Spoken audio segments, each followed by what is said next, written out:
Salut Kiki. T'es obligé de souffler quand j'attaque la vidéo, toi. C'est... Départ des gros bébés. Nous avons un Teamagic E6 qui part dans le 83, à savoir le 8S. Nous avons un Teamagic E6 qui part en Italie, à savoir donc l'ancien Vourmélé, mais la carrosserie bien sûr de Gigi est restée là. L'abonné a pris l'incassable rouge avec, l'autre a reçu la jaune. Et le Sledge 8S, lui qui part en Espagne. C'est rigolo, hein, cet étalage. Donc, ce sont des Français ou des francophones, ça je ne sais pas, c'est à vous de me dire dans les vidéos. C'est vrai que les Teamagic, je fais vite, j'ai emballé, machin et tout, et j'ai oublié qu'il y avait tous les week-ends avec les ponts et mes congés. Résultat, je les ai pas expédiés encore parce que je voulais pas qu'ils restent plantés 4-5 jours dans un truc, ou que je sois en congé et que, tu vois, pour gérer, quand tu es en congé à l'étranger, se connecter, les contacter, parce que ça coince ou n'importe, ça devient compliqué. Donc j'ai préféré attendre. Lui, j'allais l'emballer, et là je viens de me dire, couillon, t'as pas fait de vidéo pour tous ces gars. Bon. Ils ont la vidéo de vente, s'il y a quoi que ce soit, bien sûr, vous écrivez là-bas, déjà vous avez le mail, vous pouvez me joindre facilement, vous le savez, sinon sur les vidéos, vous donnez vos impressions. Donc ce Sledge 8S, petit rappel, donc, il a reçu un châssis tout neuf de mon Sledge ici, qui a reçu le châssis carbone. Le châssis d'origine avait la bosse au niveau du moteur, c'est tout. Pourtant quand tu vois ce que j'ai fait sur le petit skatepark, on a attendu que l'avant, l'arrière, n'importe où, soit tordu. Et ben non, parce que ce pliage est super bien fait. Et c'est vraiment dommage qu'ils aient pas fait ça en 60-61. Parce que en 60-61, au moins, au niveau de 50-58, avec ces rainurages dedans, et ben on n'aurait pas eu de problème à ce niveau-là, je pense, ni ailleurs. On a un pare-choc avant RPM de slash 4x4. On a un skid arrière inox par-dessus le skid d'origine. Il est en deux parties, en 8S quand tu tapes fort au sol, vous avez vu, on a arraché un petit peu les coins. Donc pour l'instant j'ai mis ça dessus pour faire des étincelles parce que j'aime bien. Même si finalement je suis dit, bon, j'ai déjà un sledge, je ne vais pas garder deux sledges. À un moment il faut trancher. Hein. L'engin pèse bien sûr beaucoup plus lourd. Enfin beaucoup, c'est un grand mot. Le sledge d'origine fait 6,3 kg, on est un peu plus lourd sur le moteur, on a le même poids sur le vario, on a le même poids sur les pneus, on a les patins en plus. J'ai ajouté la roulette sur le 8S. Ça peut être bien pour amortir ce qui se passe au tulle en fait. Pas pour le côté wheelie parce que l'aileron fait le boulot. Il est super flex, ça marche à merveille. Mais pour protéger un peu le support d'aileron, donc je rappelle que ce support d'aileron, il s'était arraché sur les deux vis du bas. On a rajouté deux vis à travers ici en haut à la place. Ça va super parce que ces deux vis du bas, il est faux. Ça tient aussi de l'autre côté le renfort de châssis. Donc on a essayé les deux vis du bas normal. On a passé deux vis de plus dans le support. On a ajouté ça et c'est vrai que c'est une super poignée de transport. Hein. Tu es vraiment tranquille avec ça. C'est tout cool. Donc avec les batteries dedans, on approche des 7 kg, mais on n'est pas encore aux 7 kg. Donc on a un rapport poids-puissance plus élevé en fait de ce que j'ai fait dans le Teamagic 8S. On a la carreau renforcée aussi qui lui pèse bien sûr sur la citrouille. Et bien sûr, c'est pas un XRT. L'autre truc qui pèse encore, ce sont les deux cellules lipo en plus. On a 850 grammes de batterie en 8S, mais il y a plein de gens qui roulent des 6S, 6005, 7000, 8000, 9000 qui font aussi ce poids-là. Comme il varie le même poids, le moteur est à peine plus lourd, il est à peine plus long. Pour mettre le moteur, on a dû raboter ici la direction. On a la couronne GPM à bord et le support moteur GPM. J'aurais pu mettre la couronne GPM sur le mien, tu vois, mais non. Alors avec ce support moteur, on ne risque plus de flinguer la couronne. D'accord? Parce que ça bouge plus entre les deux, c'est tranquille. Ce Sledge carbone, j'ai laissé ma couronne d'origine pour l'instant parce que c'est silencieux, mais même la GPM, on est bien silencieux, vous l'avez vu sur les vidéos. J'ai laissé ma couronne d'origine là-bas parce que avec le châssis carbone, pareil, j'ai pas de flex. Enfin, c'est ce qu'on va voir, ce qui va se passer avec le temps. Tout simplement. On a un cerveau e-mode, 35 kg dessus. Le VXL 8S, qui a encore un bec à 6 volts et des brouettes.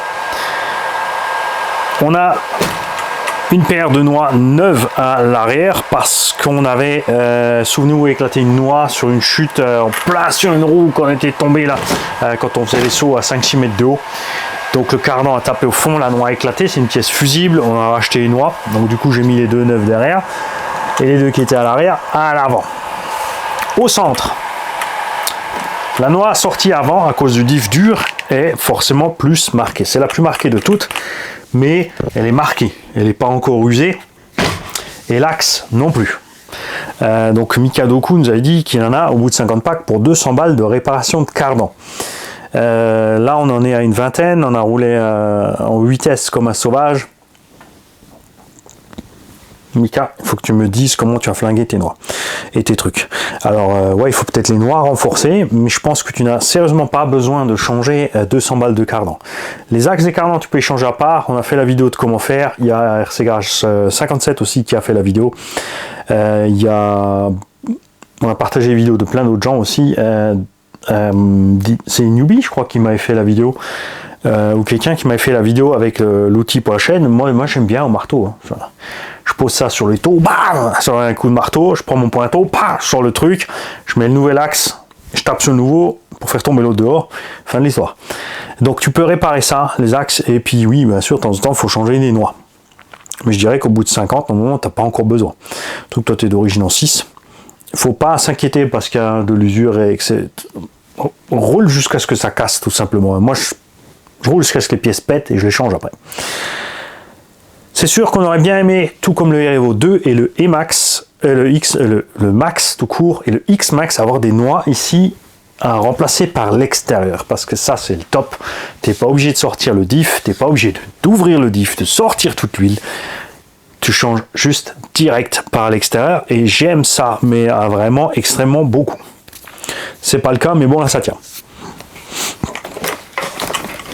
Les triangles sont toujours ceux d'origine et ils en ont pris plein la cafetière. Ils ont été rabotés, caillassés, tailladés, déformés. C'est tellement déformé que je l'avais montré sur l'autre vidéo ici, les trous de bar stab sous valise.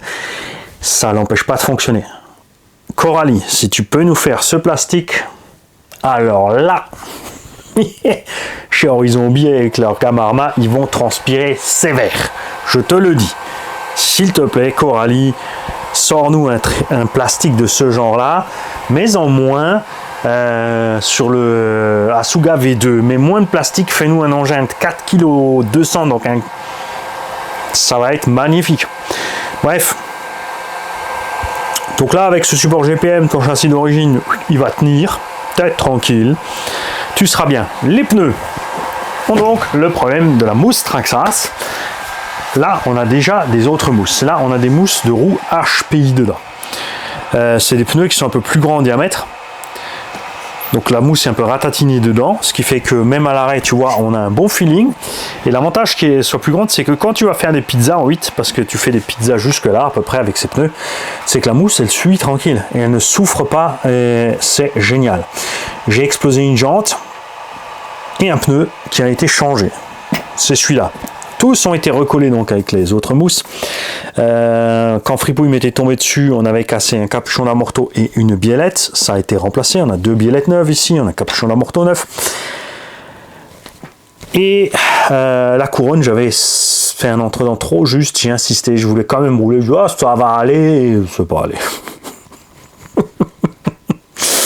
Pas bien. Résultat, voilà. Tu as la radio Traxxas avec, qui fonctionne bien. Point très important, j'ai mis les ressorts d'origine à l'arrière, à l'avant. Et tu vois qu'on est là, on est bien. Enfin, pour AMT, moi là, je suis super content comme ça pour du Muggy. Et à l'arrière, j'ai mis les ressorts les plus durs de la gamme Traxxas pour le XRT et on est bien. Point important pour la lipo, sur le 6S, j'ai mis uniquement mes 3 sangles à bouge pas. Sur le 8S, comme je savais que j'allais faire le cochon, j'ai laissé la barrette en plus. Donc tu as ici la goupille qui va bloquer la barrette pour l'empêcher de se barrer. Tu as les 3 raisons au-dessus pour serrer les batteries ensemble. Ça va super. Si vous posez la question, vous pouvez rouler 2 shorties. Il faut enlever ce système-là. Il faut couper le bac jusqu'au bout et tu peux rentrer. Il faut faire 200 mm pour rentrer 2 shorties à l'intérieur. Par exemple des WS Line ou des Gensace ou qu'est-ce qu'il y a, Orca et autres qui font des shorties 4S en 5000, 5005 jusqu'à 6000 je crois. Assez courtes pour les mettre en ligne. C'est une super solution aussi pour les Moyaves ou des bashing 4S Tu peux les mettre côte à côte. Si tu vires le plateau, tu peux les empiler. Alors si tu empiles tes lipots, bien sûr, tu vas te dire il n'y a plus rien qui tient devant, ou juste ce petit rebord. Ce que je fais quand j'empile des batteries comme ça, si tu te poses la question, c'est que je fais comme en Ellie. Je mets un velcro entre les deux, je velcrote les batteries ensemble, je les mets dedans, je les sangle. Comme ça, on ne bouge pas. Crois-moi, ça ne glisse pas. Il n'y a pas de sushi. Les tourelles, j'ai mis les neuves aussi de l'autre sledge, puisque j'ai mis les tourelles carbone. Puisqu'avec j'ai utilisé un produit nettoyant bien trop agressif, en fait je me suis trompé de flacon et résultat on l'a complètement délavé et je voulais que tu aies une belle caisse tout simplement. Je fais comme ça. Moi j'ai pas encore mis de ventilomoteur.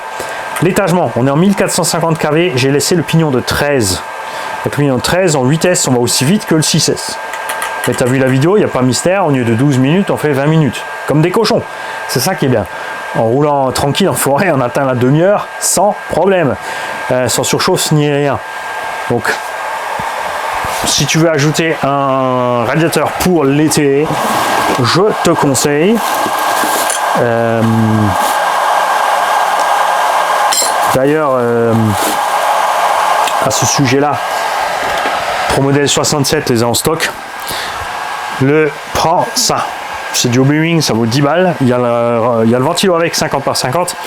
C'est livré en 44. Le moteur est en 42. Je sais pas pourquoi ils sont passés en 44. Avant, c'était pas comme ça. Tout ce que vous avez à faire, les gars, c'est de le resserrer, d'accord? Tu resserres, tu le prends en main. Tu enlèves ton ventilo, sinon tu vas l'éclater. Et tu resserres la bague. Si ça va pas qu'une main, tu prends les deux. Regarde bien l'écart. Regarde bien. Je ne force pas. Tu vois, tu arrives facilement à le faire. Et tu peux à nouveau l'écarter. Évidemment, la forme sera plus tout à fait la même. Si tu passes sur un moteur, j'utilise ça aussi sur un moteur de 45 et 49. T'écartes, tout me dessus. Oh, ça passe. Ça fait quand même le boulot. Hein, tu perds peut-être un peu d'efficacité, mais c'est pas la mort, d'accord? Pour mettre ça dessus, si tu l'as serré et tu le forces, ça va pas aller. Hein. Il faut sortir le moteur, il faut bien le serrer et le glisser par l'avant. Derrière, tu as les câbles, ça passera pas. Sauf si tu es dans ce sens des câbles, après il faut tourner. Ok? Tu peux utiliser les clampes de 36, comme tu peux voir, se déforment aussi à 42 mm, hein, c'est pas un problème. En plus, elles sont bleues. Donc ça va avec, puisque tout le reste est bleu. Je te mettrai encore le Lexan qui reste de la carreau rouge d'origine, si tu veux, que Fripouille m'a dégommé. C'est les risques, hein, c'est normal, on fait les couillons, Je veux dire, nous on assume, c'est pas un problème. Ouais, j'ai plus que 3 voitures, il faudrait m'envoyer 400 € par mois, que je puisse acheter des options de dingue pour bousiller encore plus, pour m'éclater moi et croire que c'est pour vous. Et j'y peux rien. C'était trop fort ce coup-là.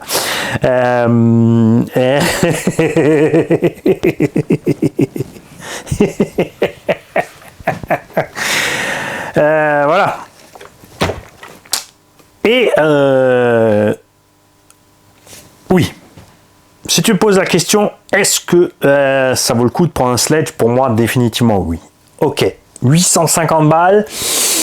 La facture est un peu amère, étant donné qu'il te faut des mousses, même si tu roules en 6 d'origine, les mousses elles se dégradent, c'est chiant, il faut décoller les pneus, il faut commander les tout en mousse, et avec les frais de Porsche et tout en mousse, il faut aussi qu'on leur cause d'ailleurs, le mondial royal, normalement c'est 6 € pour un petit colis de ce poids là, tout en mousse facture 15 €. Je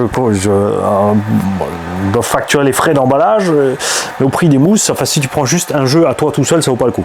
Pensez quand vous commandez chez Tout en Mousse, vu les frais d'envoi, et faites des commandes groupir, essayez de vous regrouper un petit peu, parce que franchement, c'est plus sympa de diviser les frais d'envoi, c'est clair. Donc il te faut décoller, recoller, il te faut les mousses, il te faut la colle, c'est un budget. Donc tu es déjà facile à 900 balles. Pas se mentir. Il te faut le support moteur GPM, 60 balles, 960 €. Le cerveau d'origine, comme dit, en 6 volts, il fait pas le boulot. Donc, soit tu changes le vario, encore une fois 100 balles pour passer en 7.4 pour profiter du truc, soit tu mets un vario, un récepteur, un cerveau JX ou SPT ou n'importe, en brushless, 35-45 kg qui vaut aussi 35-40 balles. Et voilà, après t'es tranquille. La roulette t'es pas obligé de la mettre, le pare-choc devant t'es pas obligé de mettre. Le reste, ça tient. Après, je veux dire, vu ce que j'ai fait avec, pour faire le cochon, 1000 balles, c'est chiant, mais voilà. Il y a plein de gens tout d'un coup ils se sont mis à comparer ça à un Suga. Tu peux pas, rien qu'à cause des pneumatiques, à cause de la façon dont ça roule, la maniabilité en l'air que tu n'auras jamais avec l'autre, ça va pas. C'est pas comparable. L'autre il est à 650 balles. Si tu veux mettre des grosses roues, il faut mettre des élargisseurs parce que ça va frotter, ou alors tu as des roues avec des méga déports. Tu prends les J-Concept à 120 balles, tu es déjà aussi à 770 sur ton Asuga, tu vois ce que je veux dire. Et ton cerveau d'origine, du coup, il va galérer, donc tu vas changer aussi ton cerveau d'origine. Et là, c'est le moteur qui va chauffer avec les grosses roues, et du coup, tu vas changer moteur, etc. etc. Après, la structure elle-même du Asuga,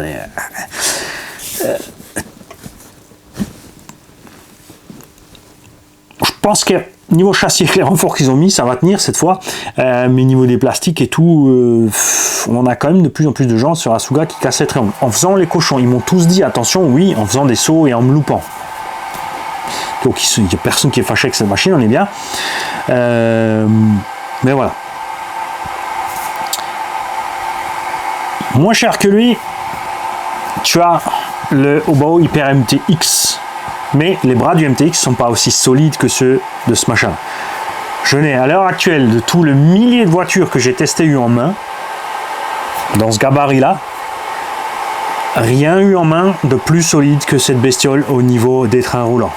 On a des gros diffs avec des grosses dents. Ça, on a aussi bien sûr dans le Revo, le Max et le X-Max. Les diffs sont hyper solides. Les diffs du Sense sont solides. Les diffs du HPI Savage Flux sont solides. Les diffs du T-Magic E6 avec les grosses dents là sont solides pour emmener les grosses roues. Mais je veux dire, je peux pas faire plus que vous envoyer vers la vidéo. On a tapé dans tous les sens sur le béton, l'acier, la terre, le machin.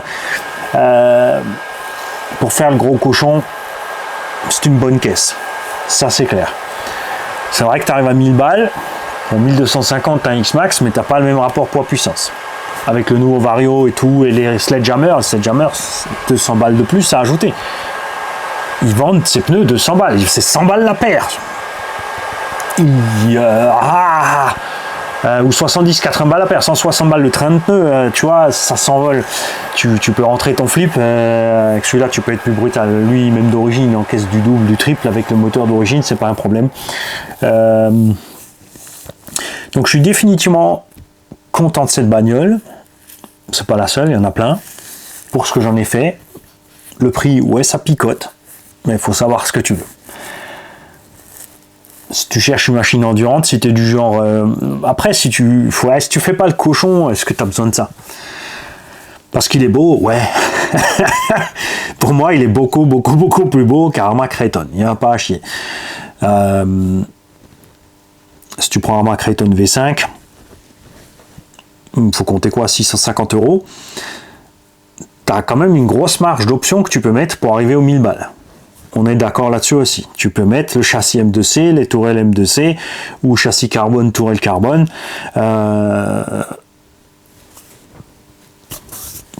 Tu seras kiff. Si tu te fais un Creighton à 1000 balles, il y a de quoi faire aussi. Hein. Ce que je te conseille par contre, c'est de mettre les diffs EXB avec le non-verrouillage des EXB dedans. Ou tu achètes tout de suite le XB plus encore les pièces M2C, puisque 750 le XB, il y a de la marge, hein, tu as 250 balles d'options que tu peux mettre dedans pour arriver à la même chose. Ce que je veux te dire, c'est que tous les constructeurs, quand ils se lancent dans un truc comme ça pour faire le cochon, c'est con, je sais pas pourquoi, mais ils ont tous calculé 1000 balles. Pour l'échelle plus grosse, un 7ème, ils ont tous calculé 1500 balles. Tu peux avoir des caisses moins chères, évidemment. Si tu prends ton Creighton V5 de base à 650 balles et tu roules, tu peux faire des sacrées cochonneries quand même avec. Mais ce que tu vas faire, c'est que tu vas changer tes portes-fusées parce que tu développes. Tu vas buter les suspensions parce que tu sors le cardan qui tape de côté sur la noix, qui éclate la noix. Tu vas régulièrement changer tes diffs et tes roulements et ce genre de choses. Il y a des plus et des moins chez chacun. Ce que je veux dire, c'est pas que celui-là est mieux, c'est que celui-là, j'en suis content. J'aime bien les Kraton aussi, mais moins que mon Sledge. Parce qu'il t'a coûté plus cher, Mani. Tu l'aimes plus parce qu'il était plus cher, tu fais plus attention. Je suis pas sûr que j'ai fait plus attention. Au contraire, je crois bien que j'aurais pas emmené le Kraton sur le skatepark avec la température qu'il y avait sur un truc en béton en acier. Donc retiens l'essentiel. Si tu veux te lancer dans des gros sauts, il te faut le support moteur GPM, c'est tout. Tout le reste, tu laisses. Quand tu as flingué tes mousses, tu changes tes mousses. Et le reste, de temps en temps, tu vas tordre une tourelle, un machin, un bidule. Tu redresses, tu changes, tu passes sur une pièce option. Mais c'est le cas avec n'importe quelle caisse. À toi de voir ce que tu veux faire. Je m'en sépare quand même parce que j'ai le deuxième, j'ai le MTX, j'ai le X-Max et j'ai dit que j'allais réduire. J'ai pas spécialement envie, hein, j'avais pas spécialement envie de le vendre. Tu vois, là, je suis en train de jouer avec et tu vois, je suis content. J'ai quand même envie d'aller le rouler. Non, je vais te l'emballer tout propre, j'ai pas encore le roulé une dernière fois. De toute façon, j'ai encore l'autre. Ouais, tu me connais, fort à parier que tout d'un coup je vais me retrouver. T'as vu, déjà j'ai remis l'arceau dedans et la carreau d'origine et la barre de renfort. Tu te doutes de ce qui va suivre. Je vais coller les roues, je vais le remonter, puis ouais,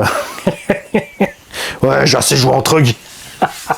Ah, j'ai l'autre, j'ai le Black Panther en truggy. J'ai lui en muggy, j'ai plus besoin du sledge en muggy, je peux le passer en. Je peux passer en vitesse, et puis là j'ai mon châssis, mes tourelles carbone et mes tiges titane. Voilà, tu vois. Allez, j'y vais. Tu sais ce qu'il faudrait que je fasse, que j'ai pas encore fait, c'est vrai, c'est de prendre toutes les roues ici que j'ai, Truggy, enfin Muggy et MT 1.8, et de les mettre sur le sledge. Et de dire, de faire une vidéo où je roule 5 minutes avec ces pneus, 5 minutes avec cela, 5 minutes avec cela, 5 minutes avec cela, 5 minutes avec cela, pour montrer la différence de comportement du pneu, en ballon ou en pizza ou n'importe, en non ou en pas ballon du tout, la différence de réaction avec le poids des pneus différents, tout ça. Ah, je vais oublier, je vais mettre une batterie, je vais faire mon pack. Peut-être changerai de roue au second pack. Non, les roues, ce que je vais essayer encore, c'est sûr, c'est les roues du Really Bash dessus. D'accord? Celles-là, je vais vous montrer parce que je les ai achetées parce que je suis sûr qu'elles sont super bonnes, mais je les ai toujours pas roulées. C'est le gars qui commence à mettre de côté pour pas user. C'est là que tu sais qu'il y en a trop dans l'atelier. Allez, salut. Pourquoi tu vas là? T'as la télécommande dans la main, espèce de... Mais qui il est blond, ce mec?